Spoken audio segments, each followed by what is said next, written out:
అవధూత చింతన శ్రీ గురుదేవ దత్త స్వామి మహారాజకి జై. జై గురుదేవ్, జై గురుదేవ్, జై గురుదేవ్.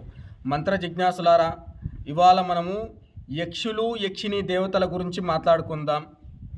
చాలామంది నన్ను అడుగుతున్న ప్రశ్న, యక్షిణీలు మనం చేయవచ్చా, ఎన్ని రోజుల్లో సిద్ధిస్తుంది, ఇట్లా ఈ యక్షిణీల గురించే విధాలుగా వస్తుందన్నమాట నాకు ప్రశ్నలు.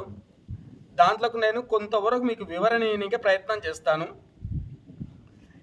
యక్షిణీలు ప్రధానంగా 32. మనం ఇంతకు పూర్వం కూడా మనం మాట్లాడుకున్నాము. సృష్టిలో 7 కోట్ల వృక్షరాజ్యాలు ఉన్నాయి. ఇది స్కాంద పురాణంలో ఉంటుంది. 7 కోట్ల వృక్షరాజ్యాలు ఉన్నాయి. ఒక్కొక్క వృక్షానికి ఒక్కొక్క దేవీ దేవతల అంశ ఉంటుంది. ఆ సమయానికి ఆ దేవీ దేవతల దగ్గరికి వెళ్ళినప్పుడు ఆ అంశ అనేది బయటికి వస్తుంది. అప్పుడు మాత్రమే మనకు ఆ దేవీ దేవతల శక్తి అనేది ఆ వృక్షానికి వస్తుందని. ఇలాగే యక్షిణీలు కూడా ప్రధానంగా వృక్షాలను ఆశ్రయించి నిర్జనమైన ప్రదేశాలలో, మంచి అరణ్యాలలో అలాంటి వృక్షాలు ఉంటే ఆ వృక్షాలను ఆశ్రయించేసి యక్షిణీలు ఉంటాయి.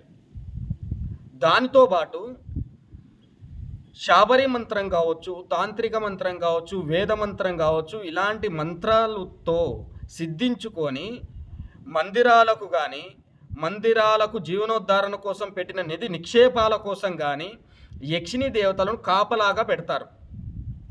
తర్వాత ఇదే యక్షిణీ దేవతలను భోగేచ్ఛ కోసం, యక్షిణి దేవతలలో యక్షిణీలను మించిన సౌందర్యవతులు లేరు. ఎందుకు? కామరూపులు.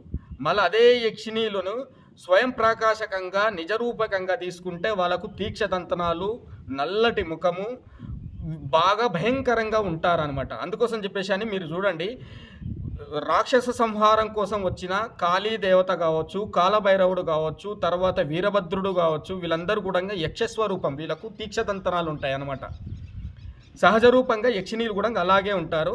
ఈ ప్రధానమైంది పెట్టుకోండి. కానీ వీళ్ళు కామరూపులు కనుక అత్యంత సౌందర్యవతులుగా వీళ్ళు రూపాంతరం తీసుకోగలుగుతారు. ఎందుకు?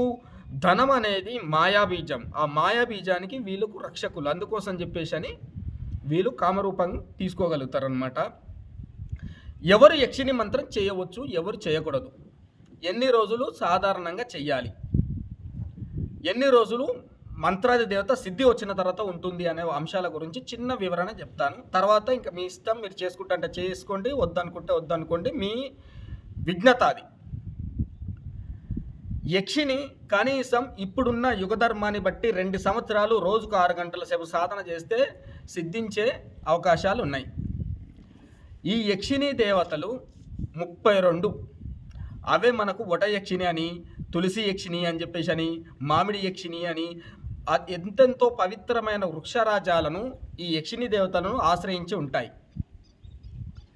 ఈ యక్షిణీ దేవతల కన్నా ముందు ఏదైనా ఒక మహావిద్య కనీసం 3 సంవత్సరాలైన సాధన చేసి ఉంటే ఈ యక్షిణీ దేవతలు సాధకుల్ని ఇబ్బంది పెట్టవు, కొద్దో గొప్ప ఆపగలుగుతాయి.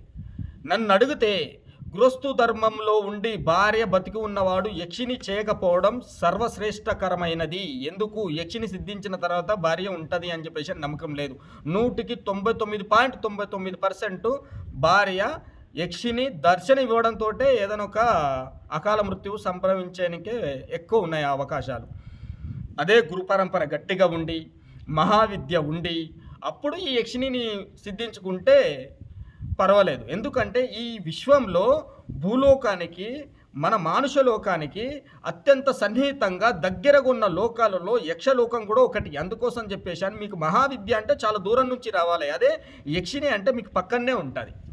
ఆ యక్షిణి పక్కనే ఉంటుంది కనుక మీకు మంత్రదేవతలలో కూడా మీకు ఒక రహస్యం చెప్తాను.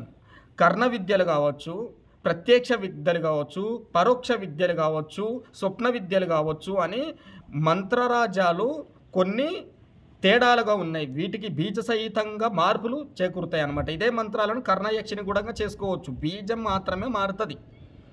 యక్షిని కర్ణ యక్షిని అనేది ఏం లేదు. యక్షిని 32 యక్షిణిలో కర్ణ యక్షిని అనేది సరిగ్గా లేదు. ఇప్పుడు వీళ్ళు సృష్టించిందే. ఏదో మహాదేవతను మాతంగిని ఇట్లా కర్ణమాతంగి అని చెప్పేసి అని పెట్టుకున్నట్టే ఇంకా ఈ కర్ణమాతంగి గురించి కూడా ఒకసారి మనం మాట్లాడుకుందాం. ఇది పక్కన పెట్టండి. మంత్రాది దేవతని సిద్ధించుకునే లక్షణాలు అత్యంత మంచిగా ఉంటేనే తప్ప ఈ సాధన చేయొద్దు. గృహస్థుడు చేయకపోవడమే మంచిది. ఇంకా ఈ యక్షిణీ దేవతల గురించి ఎంతో చెప్పుకోవచ్చు. ఈ భాగాన్ని మాత్రం ఇప్పటి వరకు నేను ముగిస్తున్నాను. తర్వాత భాగం మనం మరొక భాగంలో మనం మాట్లాడుకుందాం మిత్రులారా. నేను మీ సాధక మహేష్, తాంత్రిక పాఠశాల, నర్మదేహర్. ఓం నమః శివాయ.